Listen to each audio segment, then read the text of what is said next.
Alright, page 5.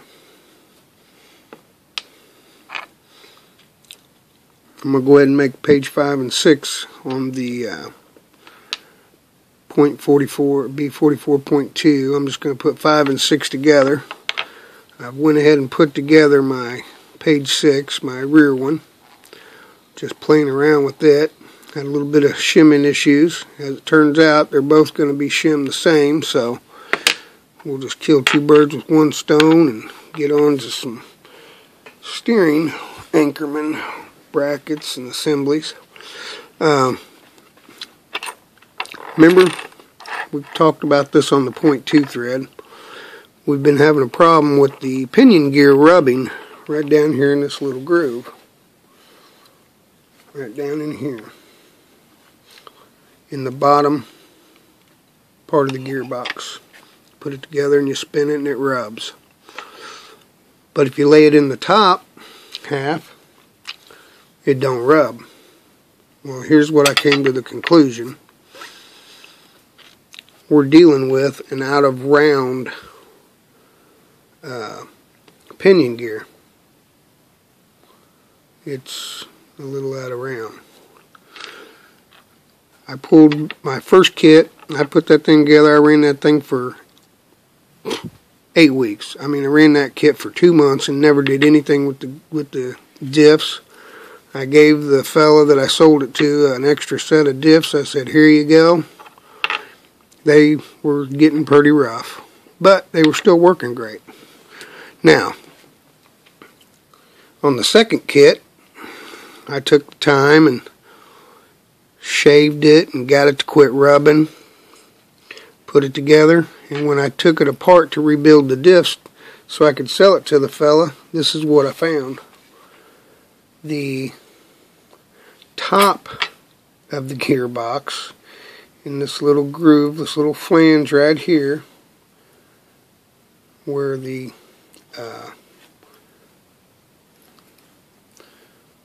little ridge rides, it's got a groove here so it'll miss it. And this is the top. And then you've got the little chase right here where the bearing rides on. And it keeps it centered up. Well, it had melted down. It was melted. I mean, it was just rubbed off almost. But you could still put the bearing in there and keep it and everything. But here's what's interesting. You can see where it was rubbing on the top of the gearbox. And it was both front and rear. Both front and rear gearboxes on the top half had been rubbed. But look at this. Here's the other side of it. Nothing. Never rubbed. Every time that thing spun around, every time that thing did a rotation, it rubbed on the top of that gearbox right in there. Look at that. How about that?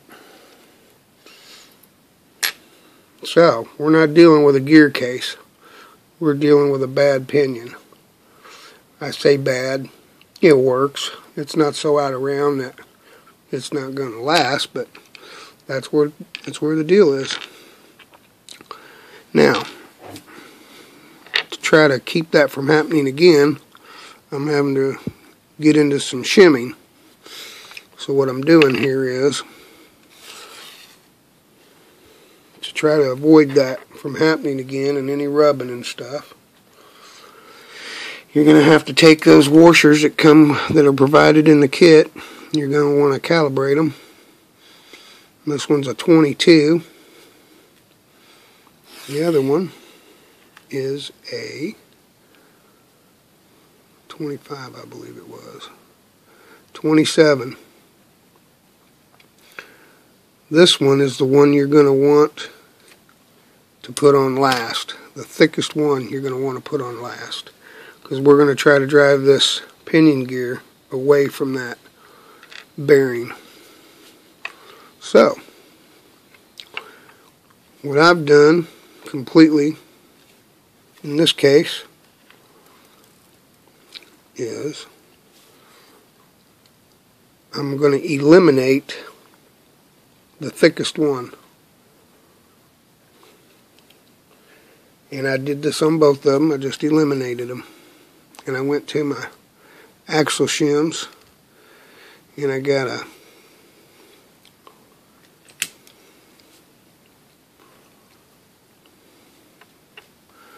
.15, I believe it was. Okay, a .16 and a .17, .16.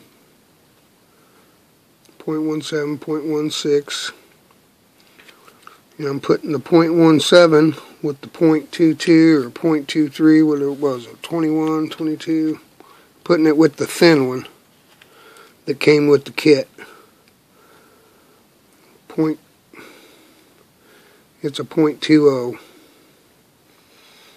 So I'm putting my 17 and my .20 that came with the kit together. And this .16 I'm putting on the input shaft first. Like so. Then I'm putting on the bearing. I'm putting on the other bearing. Then I'm putting on the .17 shim, 3/16. Then I'm putting on the .20 that came with the kit on. And put my axle pin in here, put my little input shaft pin in there. And I'm going to drop this on. By the way, I had a lot of flange on both of these, so I took a Dremel tool grinder for metal and just cleaned that baby out real good. It's pretty smooth. It's snug, but it's smooth. Slider on, E-clip. This is what's left over from bag AA. Just pop her on. And then spread her out. Now what I do is I take this pinion gear and I pop it all the way out. You want it as far out to the end as you can get it. Get the bottom, drop her in there. Moves good, moves free. Very little movement, but it's going to work loose. It's just hair snug, but it's not bad. I know you can't see it because it's not moving much, but I'm leaving that like that. And there's where I got her shimmed. So that's what I'm going to roll with. So what you guys are going to want to do is just kind of check that, see if it's rubbing, gauge your shims, and try to get this as far away as you can. Now, that said, we better put our shims on here. We're going to go ahead and shim this real quick. I would done these both at the same time, but it would take over 2 hours probably to do all these. So I'm just going to do them both. Seems how both of them are being done the same way. Put 3 on the long out drive, then throw your bearing on there. You're going to put the other remaining 6 shims on the short side.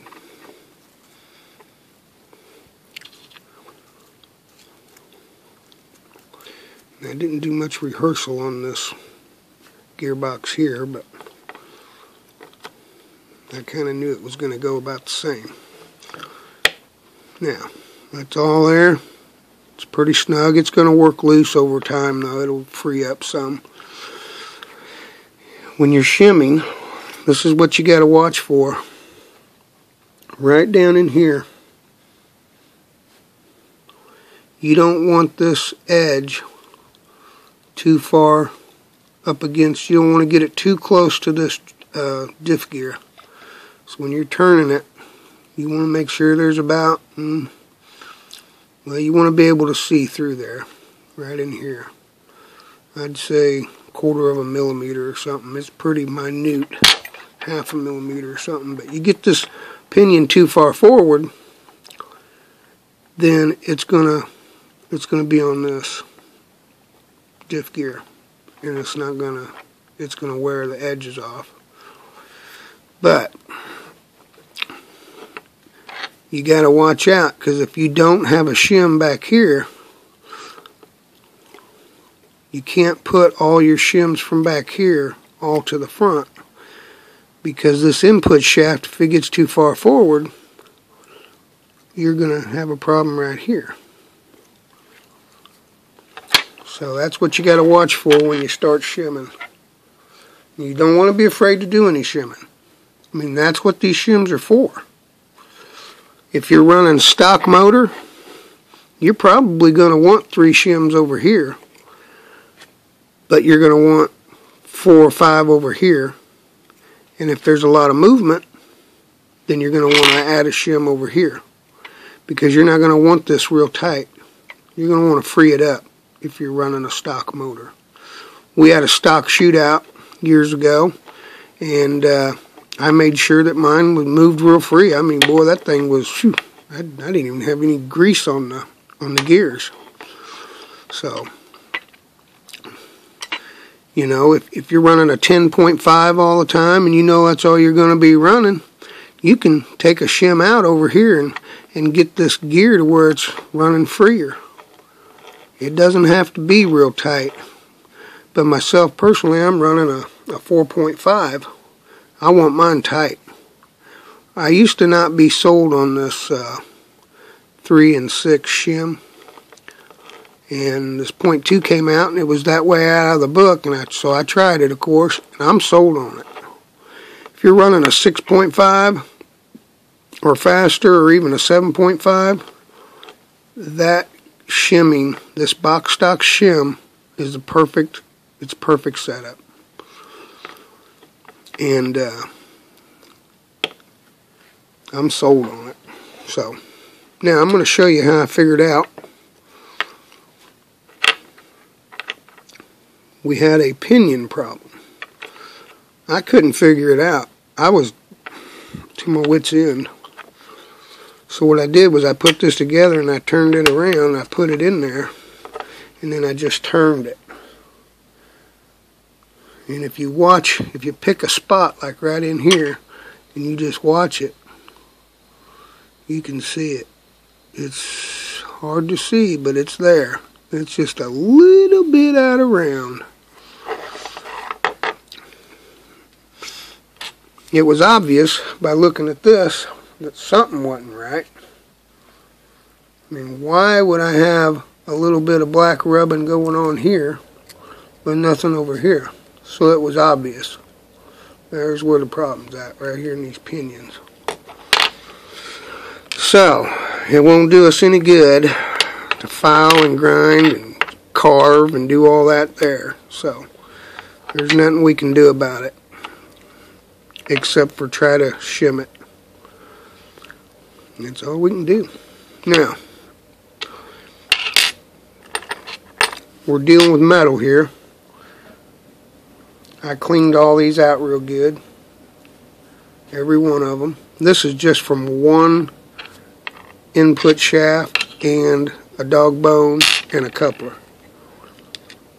And that's how much gunk I got out of there. And we're going to be doing some gluing, so you definitely want to get this outer part cleaned up real good. I'm going to make sure that's clean right there, because we're going to be putting a drop of CA on there, and we want it to hold. So, we've got all this put together here. We've got it shimmed. We know how we're going to put all that together. We're going to go ahead and put our coupler in here. We're going to try to get that hole in there pointing straight up. So we're going to slide this in there. We're going to try to keep them 2 holes lined up. We're going to take our CVA pin, we're going to drop it in there, and we're just going to wiggle it around until it falls in. And what I like to do is I like to take and pinch it on each side with my fingernail, so that pin's in the center, And then I take the set screw and I just snug it up. Don't have to be tight, just snug. That way it can't go anywhere. And when you wiggle it back and forth, you can see how much of that pin's going to be pressing on the outer part of the ring. So then this piece right here, since I've already got it put together, I'm going to have to bring it in like so. I have to just kind of spread it out and pop it on over there like that. It's getting a little blurry on the screen, isn't it? So just pop that on like that. And then you don't want the relief cut on your retainer ring even with that CVD pin. You want it halfway across or even with these threaded holes. And just slip her on like so. Now, got to put a little drop of glue on there because you don't want it to move. And this is the fun part, because you don't want much glue on there. You just want a tiny drop. I'm talking the slightest, tiniest drop. Even if all you got to do is just put a little bit on the end of your screwdriver and just get it in there. Work it around a little bit.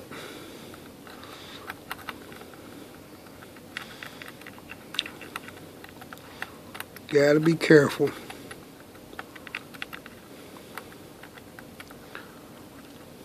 You don't want to get too much on there. If you ever have to replace your coupler or your CVA pin and you get too much glue all the way around it, well, you're going to have a good time trying to pull that sucker off. I've been down that road.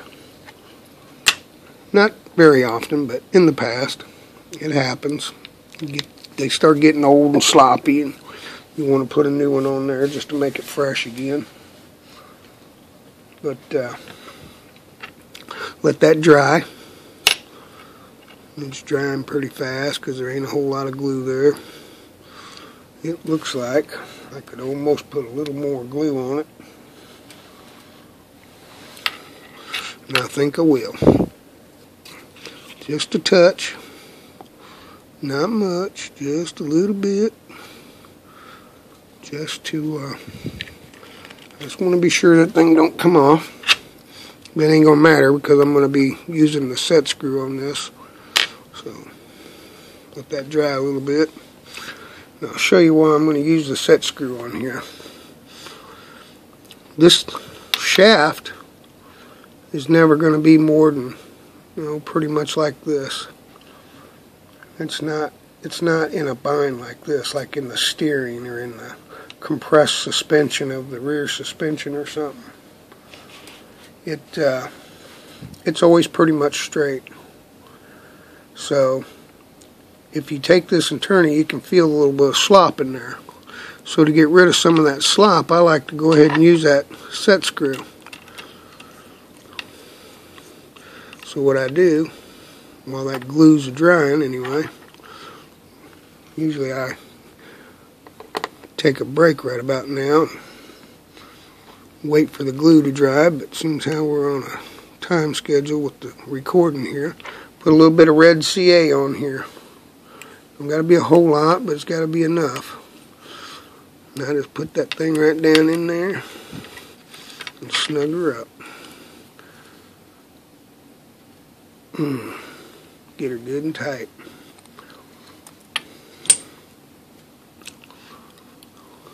There you have it.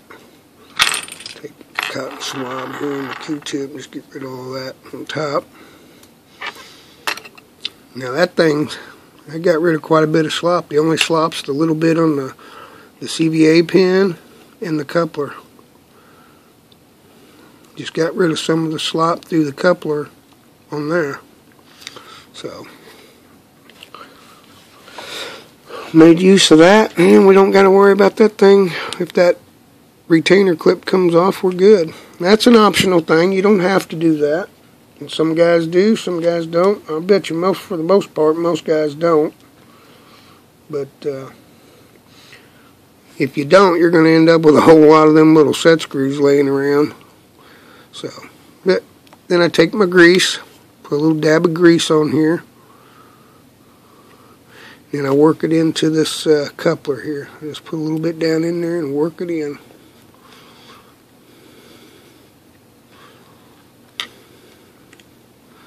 Once you start running it, it just works itself in real good.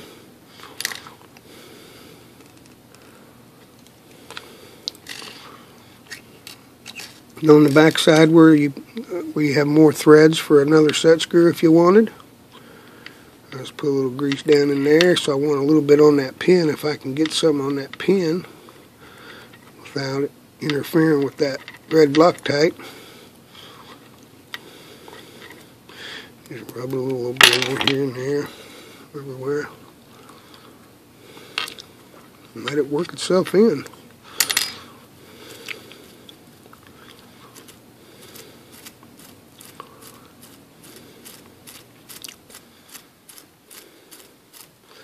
Once that works in real good, you're set.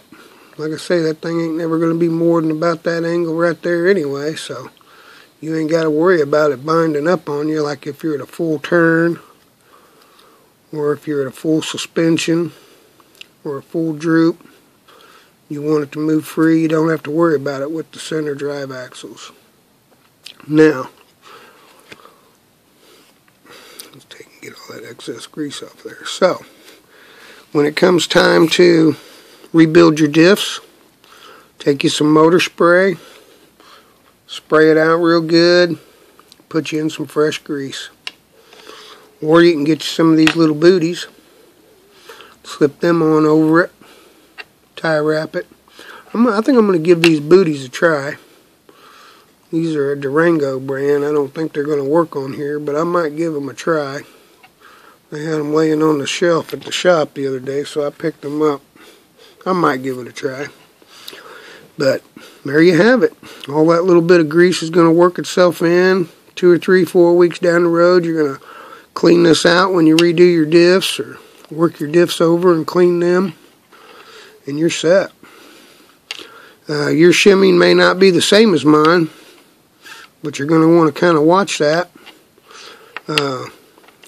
You may end up with a provided shim on the back and front with a 1.5 or 1.6 shim in the front to get that thing away from this ridge here in the diff case.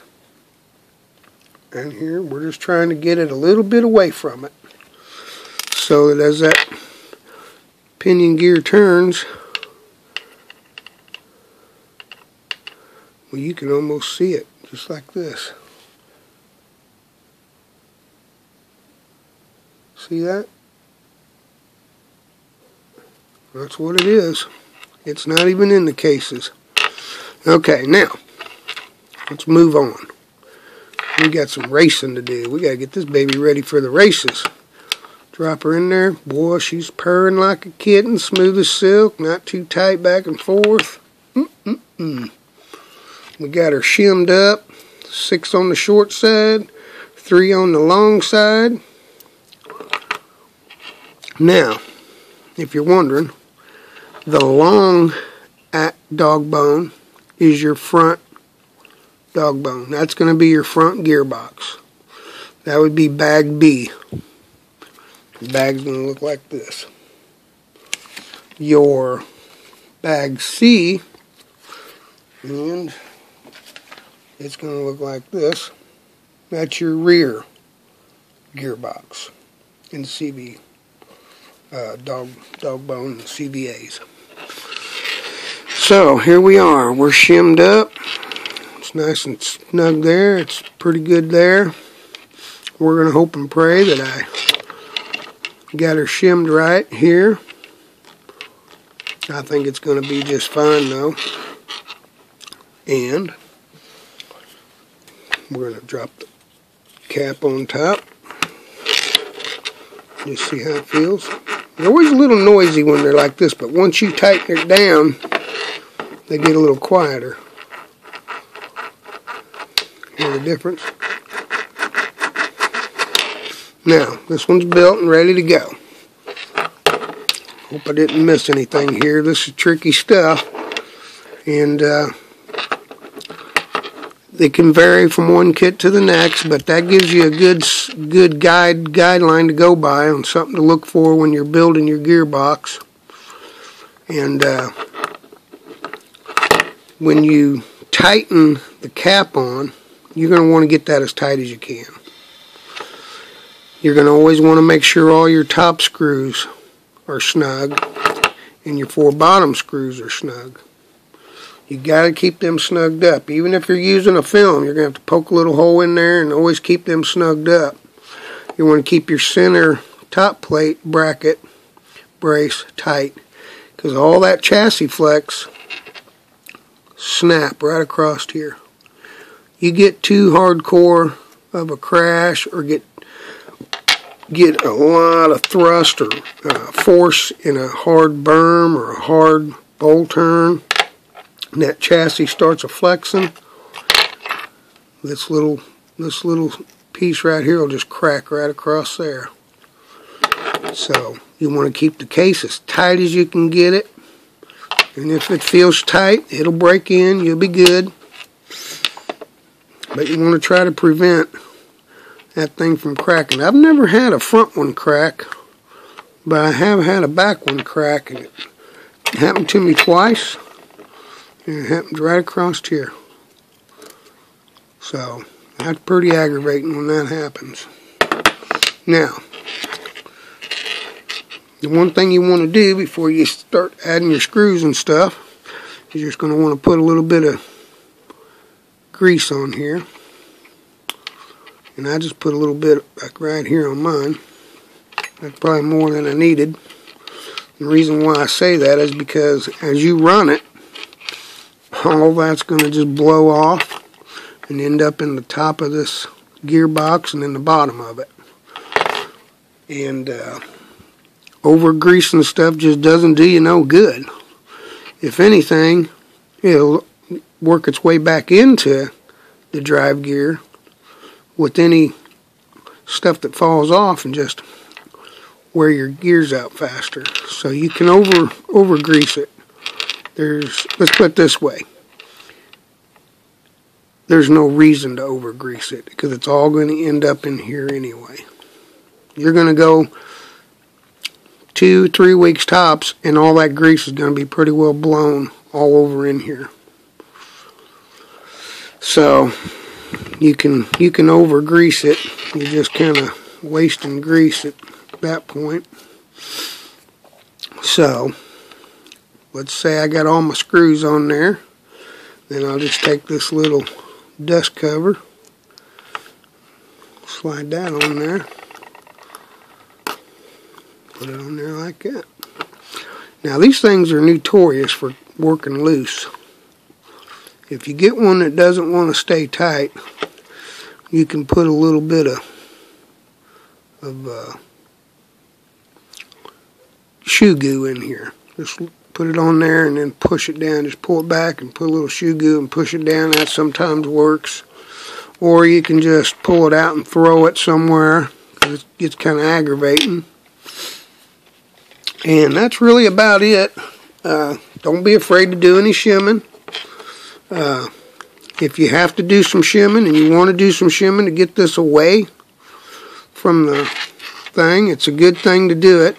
But just watch out for this right here where these two meet. This outer rim on this pinion gear, you don't want rubbing on your diff gear. You get that too far forward, it's going to just chew the sharp edges off of the diff gear here. You just start chewing them off.